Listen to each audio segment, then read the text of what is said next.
Japan का सबसे ऊपरी द्वीप का नाम है होकाइडो द्वीप। जापान का जो मेन द्वीप है वो बड़का द्वीप का नाम है होन्शु द्वीप। होन्शु द्वीप से जापान ने बुलेट ट्रेन लाया और समुंदरवा के निचुआ से ले जाके निकाला होकाइडो द्वीप को। अगर बुलेट ट्रेन हो गया तो लखनऊ से कोई डॉक्टर या दिल्ली के बीच में सफर में है 2 घंटे का। कामीसरी अटाकी रेलवे स्टेशन पर एक लड़की पढ़ने जाती थी। उस स्टेशन पर केवल एक पैसेंजर आती थी, एक लड़की जो स्कूल जाती थी।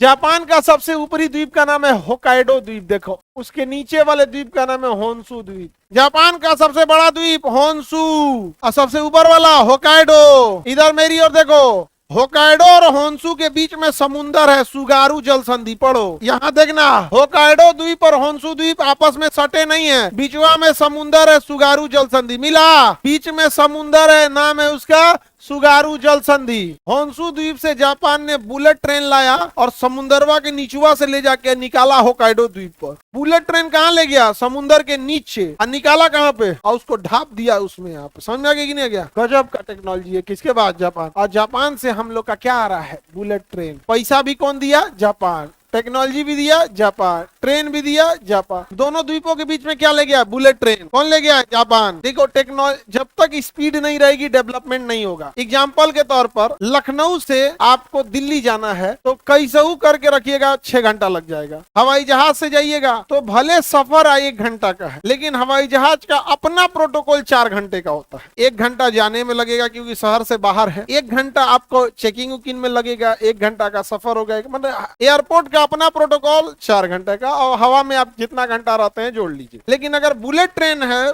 लखनऊ और दिल्ली के बीच में तो उसमें चेकिंग होती है, उतनी नहीं होती, क्योंकि अगर ब्लास्ट होगा तो जमीने पर न रहेगा, एयरपोर्ट इतना नहीं हो, और उसमें ज्यादा आसानी रहती है। अगर बुलेट ट्रेन हो गया तो लखनऊ से कोई डॉक्टर या दिल्ली के बीच में सफर महज 2 घंटे का हो जाएगा। अब आप बताओ, कोई हार्ट का सर्जन है, बहुत बड़ा ब्रेन का सर्जन है, हार्ट का सर्जन है, वो कोशिश करेगा कि हम दिल्ली रहे। कोई बात नहीं, आप दिल्ली रहिए, सुबह 8 बजे ट्रेन पकड़िए, फटाक से 10 बजे कहाँ पहुंच जाइए? लखनऊ। सर्जरी कीजिए, लंच के बाद दिल्ली। तो कनेक्टिविटी केवल ये नहीं होता, सोचिए वो डेवलपमेंट का एक बहुत बड़ा सहारा बनता है। आज अगर हम चाह के भी मुजफ्फरपुर में क्लास नहीं ले सकते, जबकि बुलेट ट्रेन से 40 मिनट का रास्ता है, चाह के भी हम गया में क्लास नहीं ले सकते। कोलकाता जाना रहेगा तो 1 दिन लग जाएगा। अगर ट्रेन से जाए तो या तो पूरा दिन लगेगा, तो पूरा रात 12 घंटा लगेगा, 10 घंटा लगेगा। बुलेट ट्रेन से 2 घंटा। तो जापान में कनेक्टिविटी इतना ज्यादा है कि कोई चीज कहीं से हो जा रही। इससे पब्लिक को भी बहुत प्रॉफिट होता है, फायदा होता है कि नहीं? अगर कनेक्टिविटी खराब है तो लोग चाहेंगे एकदम बीच शहर में रहना, बीच शहर में रहना। कनेक्टिविटी अच्छा है, थोड़ा दूरे रहेगा तो क्या दिक्कत है, समझे? तो दोनों के बीच में कौन सी जल संधि है? सुगारू जल। होकाइडो द्वीप पर आपको एक शहर मिलेगा, शिराटाकी,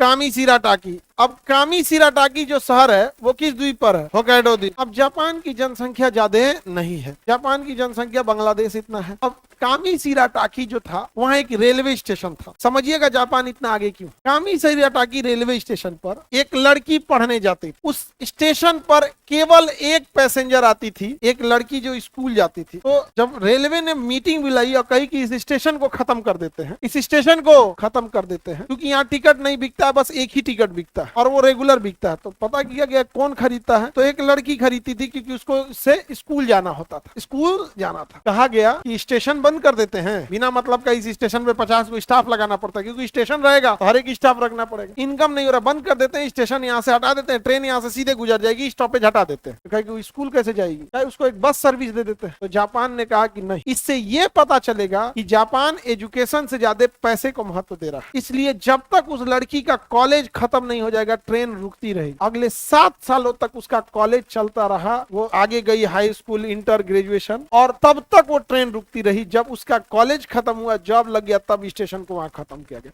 ये एजुकेशन का महत्व।